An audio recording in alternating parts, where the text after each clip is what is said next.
Oh, happy World Series to you. If you remember it, it happened a good 9 days ago, but here we are. There's content. Like we said last time, it's fine. You know, they had a big new season drop.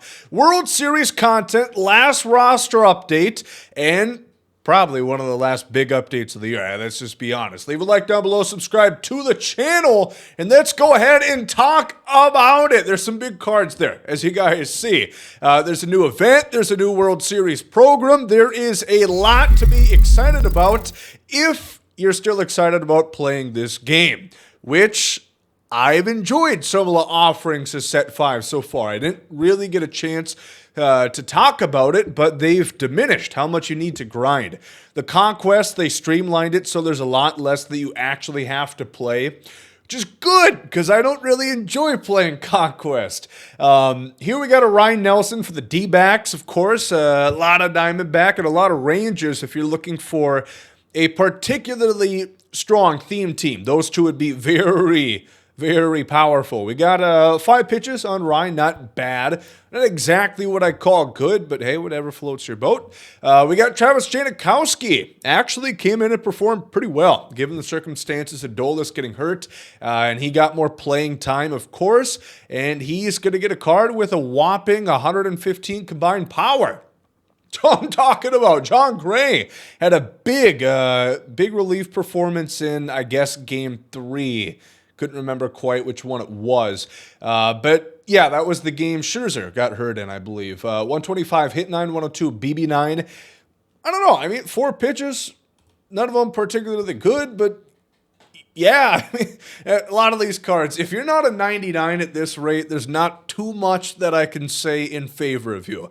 We got Geraldo Perdomo here, which should be even maxed out defense. He had played incredibly on the defensive front in the postseason. He has really good contact, not so good power, but he does have maxed out steal, which won't mean anything in the game because he only has 63 speed. Jose the Clerk had a very big postseason for the Rangers as well, and he's going to get 5 pitches here. I guess he didn't really throw 5. If you're going to give him a 2-seamer, it seems nobody throws a 2-seamer. All 2-seamers in baseball lingo have been reverted to sinkers at this point. But that's not the case in the game, so why not just give him the sinker at that rate? He's got 120 hit 9, maxed out pitch clutch. Not bad, not bad. Tommy Pham, if there's a Hart Award for the D-backs, it's certainly got to be him. He put his all in the postseason. Just not when it was an inside fastball, because God forbid you turn on one, Tommy, huh? Gotta go oppo. You know, gotta show off the guns there. Gotta slap one the other way. A little frustrating. Time and time again. The book on him, so easy. So easy in the playoffs. But really good contact, good power as well. 117 clutch.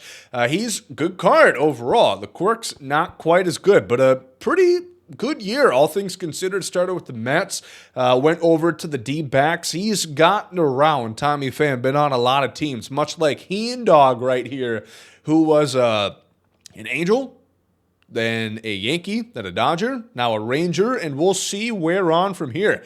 But the card's gonna... It won't play with those pitch mix. Nate Eovaldi, big game Nate. This card could play.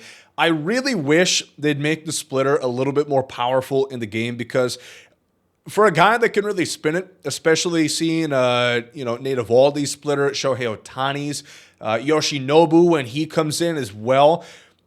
Some of these splitters are pretty insane. I'll use the I word on you right there. Don't critique me too much. The splitter's crazy, man, and I really wish they would make it as good as it is in real life as it is in the game. Here we got Ketel Marte setting a record for the longest postseason hitting streak. Long time coming. 2017, his first postseason appearance, and then not again until 2023. But he's got maxed out contact, 114, 96 power. He's got good enough vision at 91, maxed out clutch. This is a great card. The only thing I'd like to see a little bit better is the speed at 69. It's not great for the outfield. It's certainly good enough. But, yeah, this card's going to be really good. If you've used Ketel Marte in the past, One quirk. One quirk. Interesting. Interesting is all I have to say. And then Corey Seager. Corey Seager, two-time World Series MVP. Really cementing himself as this generation's Mr. October at this rate. Really, really good. Maxed out against righties, 118, 106, contact power lefties, respectively. Maxed out clutch, really good vision. The fielding, of course, nominated for a Gold Glove. I don't believe that he won at shortstop in the American. I'm pretty sure it's Bobby Witt. It could be wrong. Or it might have been Corey Seager. I can't recall. I know Simeon won.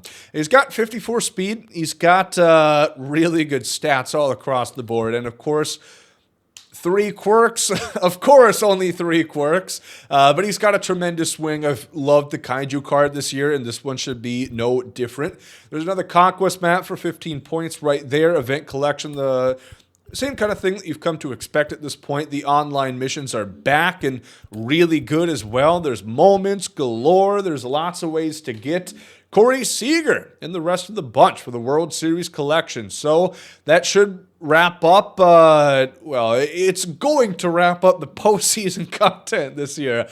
Unless there's an end-of-season tournament. You know, they're going to take a note out of the NBA's playbook right here. We'll see if that's going to come to fruition. How about it, Robert Manfred? What do we think here? There is an event, too. We've got Marcus Semien as the top reward. Also, Andrew Saalfrank.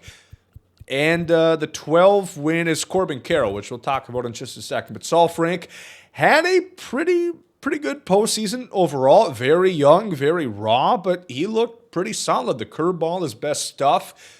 He's got sinker and four-seam. Not exactly a mix that I would come close to saying is good at the game, but it works in real life. If you can't catch my drift, my tone of a lot of this, I wish what worked in real life worked more in the game.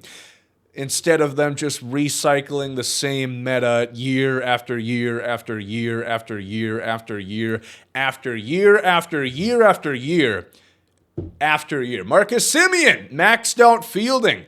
Really good. Marcus Semien, he had a slow start in 2022 in Texas. Everybody was bashing, oh my God, Rangers just tossing money down the toilet. They're terrible. Past June of last year and on, he's been tremendous, postseason included. Started off slow, but a couple big home runs in Game 4 and Game 5 of the World Series. And gets a respectable enough card. 114, 115 against righties, 100+ against lefties. Not bad. Probably not something a lot of people are going to be, sweating over in the event. I doubt, but who knows?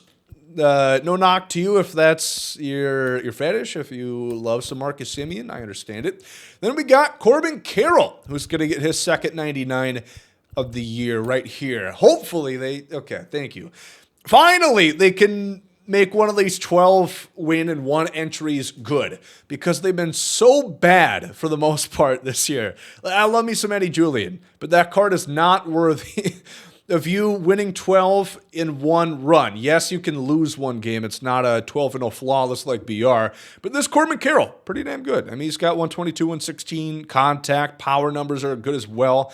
Actually, we'll throw this in the comparison because I guessed on Adley Rutschman's 99 of the BR program and said, oh, yeah, he's probably better. Turns out that wasn't entirely true, so we'll check right here.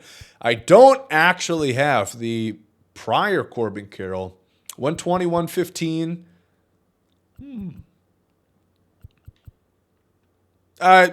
They're kind of a push, I guess. Right? The contact's a little bit better. The power's a little bit worse. Kind of a push. Worse things than that. There's worse things than that. There's also a roster update today, too, which is great if you invested for collections. Or exchanges, rather. We're not collecting these fuckers. We're just putting them right back into the circulation. We got Bryce Harper. He's up to a 91. Can't get a postseason card, though. That's off limits. Trey Turner getting up to an 89. They're really heavily relying on the first round, I guess, which is fine. They're certainly not going to downgrade anybody for postseason, right? Joan Duran gets up to an 86, a diamond. So does Royce Lewis. So does Pablo Lopez. Whoa! Twins have 4 diamonds in their collection. That's Like 3 more than they've ever had in the entire Diamond Dynasty history, I'm pretty sure. Ketel gets up to a dime, and so does Bo, Justin Verlander. You probably don't care too much. If you did invest, that's great. If not, just look what you have left over in your inventory, because I'm sure their exchange value has now increased. That's all I cared about. So we've got a new collection. Okay, interesting. So next week we have the All Sets event for the 3rd time all year.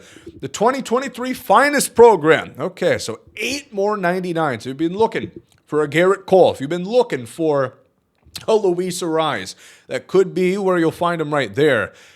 Then, I don't know. I don't really feel like playing New York Times games right now.